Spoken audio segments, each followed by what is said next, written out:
कुछ दिनों पहले एक प्रवचन में मैंने भारत के पहले प्रधानमंत्री के बारे में मंतव्य किया था, जो विवादास्पद हो गया है।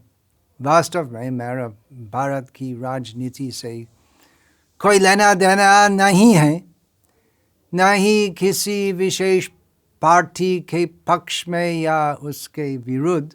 और मेरा आपसे विशेष आग्रह है कि केवल एक छोटा सा YouTube शॉर्ट देखकर किसी भी निष्कर्ष पर न पहुँचे और पहले पूरा वीडियो देखें, तभी हमें ज्ञात होगा कि किस संदर्भ में यह बात कही गई थी।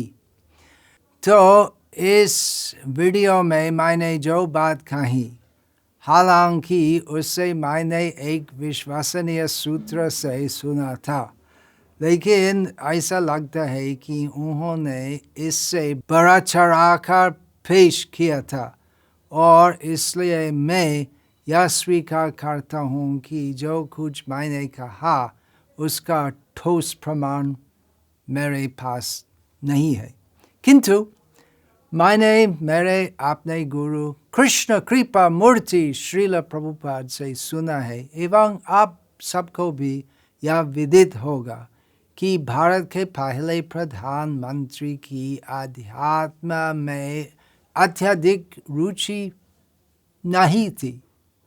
उदाहरण के लिए वे सोमनाथ मंदिर के पुनर्निर्माण के विरुद्ध थे।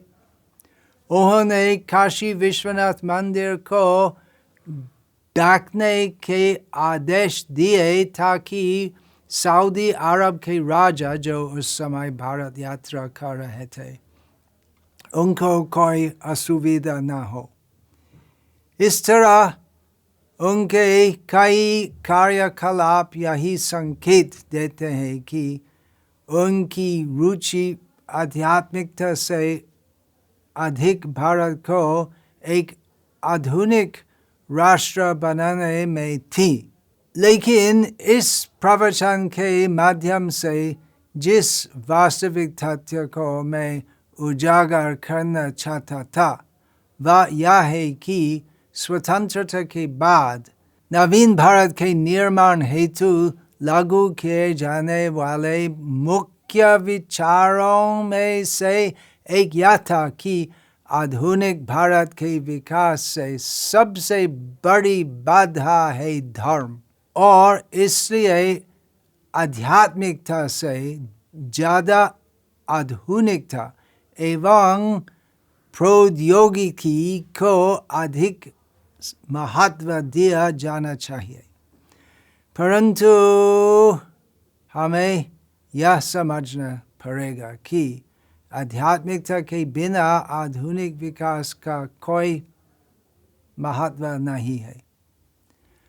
हम देख सकते हैं कि आधुनिक उन्नति के बावजूद आजकल की दुनिया अत्यंत भ्रमित है। भगवद गीता और वैदिक शास्त्रों में जो शिक्षाएं दी गई हैं, वह दुनिया की उन सभी समस्याओं को हल करने के लिए सबसे अच्छा ज्ञान है जो देहात्म बुद्धि पर आधारित है। यह सोचना कि मैं यह शरीर हूँ, मैं भारतीय हूँ, मैं पाकिस्तानी हूँ, मैं हिंदू हूँ, मैं गैर हिंदू हूँ, मैं अंग्रेज हूँ, इस तरह की सारी सोच अविद्या कहलाती है और पूरे विश्व को कलह की ओर ले जा रहे हैं, जिससे सब प्रत्यक्ष देख पा रहे हैं।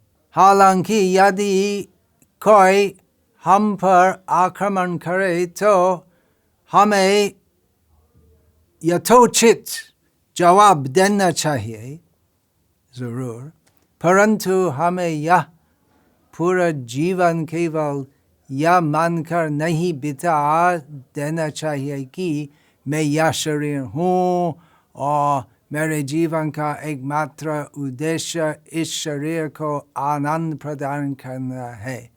यह गलत है।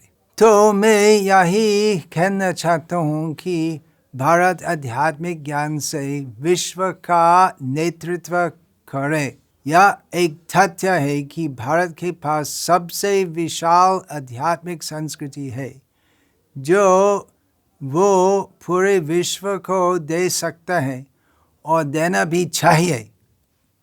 वसुधैव कुटुम्बकम के संदेश द्वारा एवं अपनी आध्यात्मिक शक्ति द्वारा भारत पूरे विश्व का नंबर 1 देश बन सकता है और इसके फलस्वरूप सभी देशों के लोग भारत का आदर सम्मान करेंगे।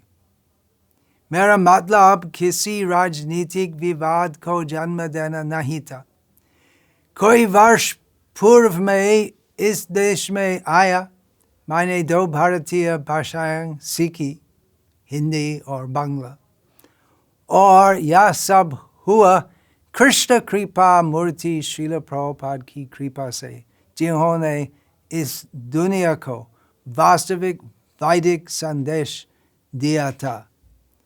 ऐसे कई भारतीय योगी और स्वामी हुए जो पश्चिम में गए और सभी प्रकार की मिलावट भरी काल्पनिक बकवास का प्रचार किया, लेकिन इस्कॉन के संस्थापक आचार्य श्रील प्रभुपाद ने पूरे विश्व के लोगों को एक अनमोल संदेश प्रदान किया और वह संदेश है श्रीमद् भागवत गीता यथारूप की वास्तविक शिक्षा, जिसके फलस्वरूप विश्व के कई देशों के लोग न केवल भारत की तरफ आकर्षित हो रहे हैं, बल्कि अपनी निष्कृत जीवन शैली का त्याग कर सनातन धर्म को भी अपना रहे हैं, जिसका चरम स्तर है कृष्ण भक्ति। हरे कृष्णा कृष्ण कृष्ण हरे हरे, हरे राम राम राम हरे हरे।